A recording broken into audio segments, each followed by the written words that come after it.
Sup, homie? How we doing? Yeah. Okay. Here we are, Seth. Thanks. Thank you. So all joking aside, the interns have now returned from their 8 weeks overseas, and a question they might be thinking, and you might be well poised to answer, is what now? Like, they're back, school's about to start, work's about to start, family life is about to start.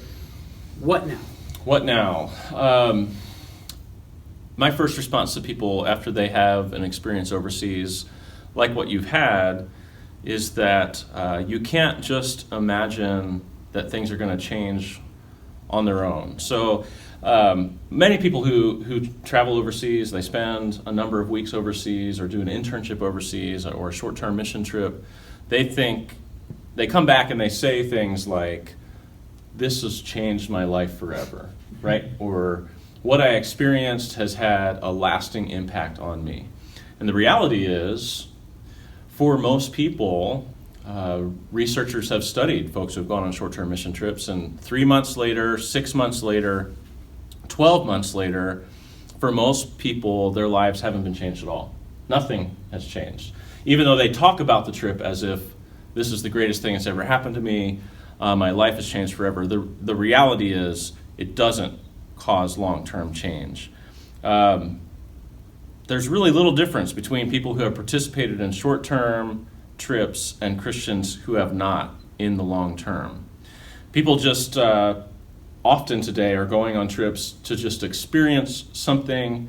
They post photos about it, they write about it, and then they're done. They just kind of file it away.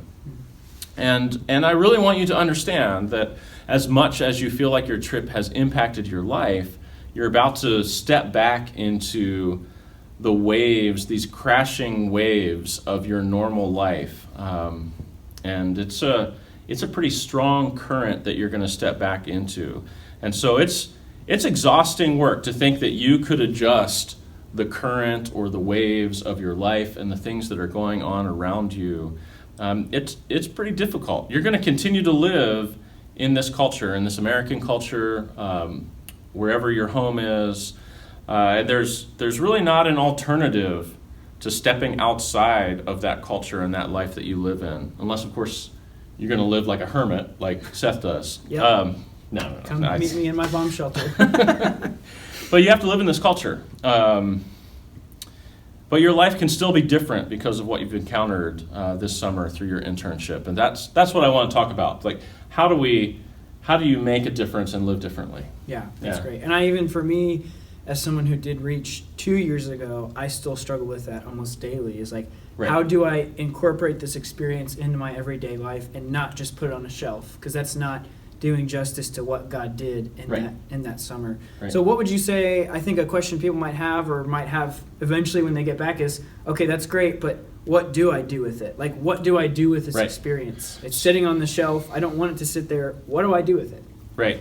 So the first thing that I want you to understand is that because of your experience this summer, you are now what many people would call a world Christian or a global Christian. You've entered into an experience that's opened up your eyes to what God is doing in another part of the world and through other people who maybe are very different from you and from the life that you grew up in. There's a term in both theology and anthropology. We talk about ontic expansion, and it's just a fancy term. Ontic expansion just means that the more we look at things from other people's perspectives, the greater the amount of truth there is that we can understand. So what we understand as true, particularly in this case about who God is and what God is doing in the world, is expanded in your life now because of the experience that you've had through Reach internship. And so this is the beginning point for you. No matter whether you decide to serve as a long-term missionary, you want to go back and visit another place in the world again, or if you just want to stay in the U.S. for the rest of your life, you are now valuable to the American church, and you're called by God to have an impact on the American church. Churches become myopic. They become focused on who they are and where they're at, and they don't get a very good view of what God is really doing in the world and the potential that they have to participate in God's mission. And what you have now is an experience and an understanding of how Christian faith is lived in another part of the world that can help the American church expand what they know and understand about God. The American church, as you all know, is often very focused on comfort, focused on entertainment, and what you have to offer is an opportunity to say that Christian faith speaks to more than just ourselves as individuals and what makes us comfortable and what makes us feel good, but that Christian faith can be challenging to us and help us to live outside of our own comfort zones, to really rely on God. You've all experienced people who are trusting in God every day through your internship, in places where you might have a difficulty understanding how to trust God through those difficult situations. And that's what you need to share with the American church. Yeah, that's awesome. Yeah, and I think so. We've talked a little bit during this debrief time about what stories to share, and they've had some practice kind of sharing with everyone else. Some of the funnier things, some of the things that made them laugh, the weird, but also some of the deeper things of what God was teaching them. So as they kind of process that, and when, as a Reach intern, you sit in the car with mom or you're at Thanksgiving with your uncle and they say, oh, tell me about Germany, tell me about Indonesia, etc.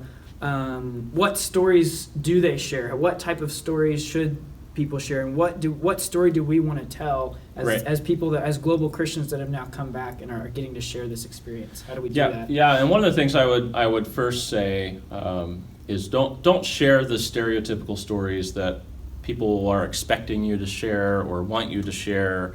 My experiences in Kenya, and for those of you who went to Kenya, I would say don't just talk about how poor people are, or don't talk about stories of malnourished children, or the scary things like spiders or scorpions or snakes, the disgusting foods. I mean, those are all the things that people are expecting to hear. Mm-hmm. But they only strengthen these stereotypes that people who live over there are strange and weird, different, backwards, living in darkness. But it's not true, because that's not what you experience. You experience that people have an authentic faith in following Jesus. So tell the stories of hope that Americans really need to hear. Tell stories of how people rely on God, even when they don't know where their next meal is coming from. Tell stories about how people follow Jesus when it's uncomfortable to do so, or really difficult to do so, or when they're in the minority of following Jesus. Tell people how they need to rely on their community of followers of Jesus instead of being able to think that they could just do things on their own. Those are great stories that help people understand depths of following Jesus that is difficult for Americans often to understand. So those stories kind of place that in front of them. And I think it's also good to tell the stories of transformation that you saw this summer, to talk about what you heard and what you saw that showed that God is really making a difference in people's lives. That's important for the church to hear. Yeah, that's awesome. Yeah, those are the stories that we want to tell, and the stories that actually do challenge people, because just saying, hey, I had this crazy food is fun, but it doesn't challenge anyone to move from here to here. It doesn't take anyone with you on that experience. But when you tell a story that challenges their worldview of how they think about poverty, or what they think about campus ministry and what that looks like, or what they think about closed country, serving in a Muslim country, these stereotypes that everybody carries around, when you tell a story that kind of chips away at that, it opens a conversation and opens not only your expanded worldview, but it allows someone else's worldview to be expanded from that. And exactly. So then I guess we talked a little bit about what now, but what about what's next? So people are going back into the rhythm of life. You mentioned that a little bit. So what's next? What's the next step that someone should be looking to take or hoping to take? Maybe some people are coming back and they're really excited. They can't wait to go back tomorrow. Mm-hmm. Some people never want to go back to another country. Sure. Yeah. So everyone's in different places. So what is next for someone that's just finished this internship? Yeah, there's a lot of things. The first thing that I would say to someone who's finished a REACH internship is get involved in your local church.